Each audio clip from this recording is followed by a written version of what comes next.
श्री कृष्ण का ही वंश जो कभी अजय माना जाता था, आपसी संघर्ष और श्राप के कारण समाप्त हो गया। और जब श्री कृष्ण स्वयं सब जानते थे तो उन्होंने इसे रोकने का प्रयास क्यों नहीं किया।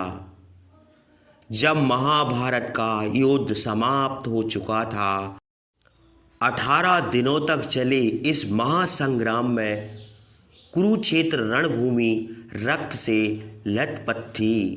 कौरवों का संपूर्ण नाश हो गया था। 100 कौरव भाई मारे जा चुके थे और उनकी माता गांधारी अपने पुत्रों की मृत्यु पर शोकाकुल थी। पांडवों ने यह युद्ध जीता था, लेकिन यह जीत भी उनके लिए किसी हार से कम नहीं थी। युद्ध के बाद जब श्री कृष्ण पांडवों के साथ गांधारी के पास पहुँचे तो गांधारी का दुख क्रोध में बदल गया। गांधारी जानती थी कि श्री कृष्ण सर्वशक्तिमान है। यदि वो चाहते तो यह युद्ध को रोक सकते थे। भगवान होते हुए भी उन्होंने युद्ध होने दिया। क्रोध और शोक से भरकर गांधारी ने कृष्ण से कहा, हे वासुदेव, तुमने युद्ध को रोकने के लिए कुछ नहीं किया। तुमने इसे होते हुए देखा और इसे होने दिया। जैसे मेरे पुत्रों का विनाश हुआ है, वैसे ही तुम्हारा कुल भी नष्ट हो जाएगा। कुछ वर्षों के भीतर तुम्हारे वंशज भी आपस में लड़कर समाप्त हो जाएंगे और तुम स्वयं एक साधारण मृत्यु को प्राप्त करोगे। कृष्ण ने मुस्कुराते हुए गांधारी के इस शाप को स्वीकार कर लिया। उन्हें पता था कि यह पहले से ही नियति में लिखा जा चुका था। समय बीतता गया और कृष्ण का यदुवंश समृद्ध होता गया। लेकिन जैसे जैसे दिन बीतते गए, यदुवंश अहंकारी और अनुशासनहीन होते गए। मदिरा और उत्सव के बीच युवा यादवों का अपने बल और वैभव पर अत्यधिक गर्व हो चुका था। एक दिन यादवों ने अपने पराक्रम की परीक्षा लेने के लिए एक कपटपूर्ण योजना बनाई। वे दुर्वासा के पास गए।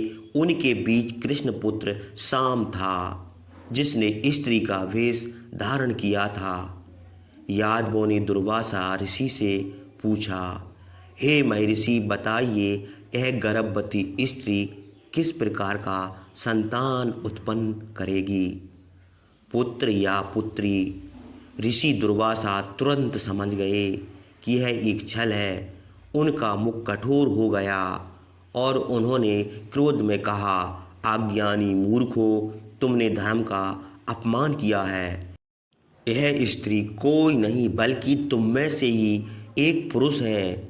यह पुत्र या पुत्री नहीं, एक लोहे के मूसल को जन्म देगा और वही तुम्हारे कुल के विनाश का कारण बनेगा। तुम्हारा यदुवंश उसी के कारण नष्ट हो जाएगा।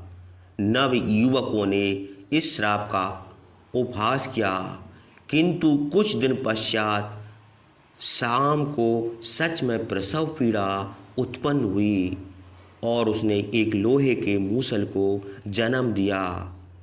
यदुवंशी इस शाप से भयभीत हो गए। उन्होंने उस लोहे के पिंड को तुरंत चूर्ण कर समुद्र में फेंक दिया।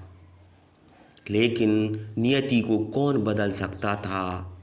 समुद्र की लहरों ने उसे तट पर बहा दिया और वहाँ की घास ने उस चूर्ण को सोख लिया। कुछ वर्ष बाद द्वारका के समुद्र तट पर यदुवंशी राजकुमार मदिरा सेवन कर रहे थे। सात्विकी और कृतवर्मा के बीच कुरुक्षेत्र युद्ध की पुरानी बातें छिड़ गईं।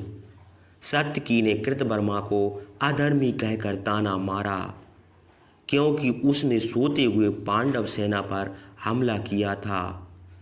यह सुनकर कृतवर्मा क्रोधित हो गया और बहस बढ़ते बढ़ते युद्ध में बदल गई। हिंसा आरंभ हो गई। जब किसी के पास अस्त्र नहीं थे तब उन्होंने वही उगी हुई घास को उठाया, लेकिन वे साधारण घास नहीं थी, वे लोहे की कठोर तीलियों में बदल गईं। उन्हीं से युद्ध छिड़ गया और कुछ ही समय में यादवों ने एक दूसरे का संहार कर दिया। कृष्ण के पुत्र प्रद्युम्न, उनके भाई शाम और समस्त यादव वीर इस आपसी संघर्ष में मारे गए। यदुवंश के नाश को देखकर बलराम अत्यंत दुखी हो गए। वे समुद्र के किनारे ध्यान मगन हो गए। धीरे धीरे उन्होंने अपने प्राण त्याग दिए और उनके मुख से एक विशाल श्वेत नाग प्रकट हुआ।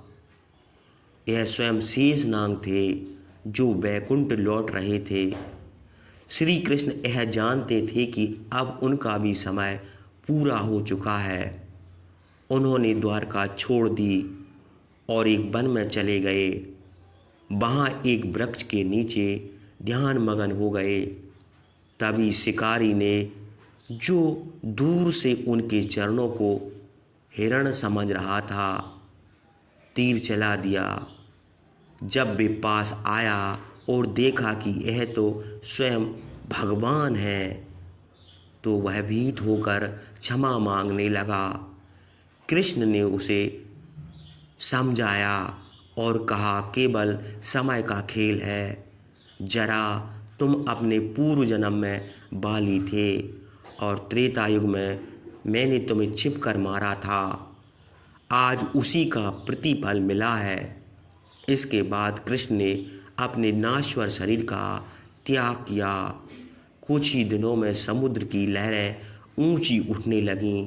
देखते ही देखते पूरी द्वारका जल में डूब गई। यदुवंश का विनाश केवल एक अंत की कहानी नहीं थी, बल्कि यह एक महान युग के समापन का संकेत था।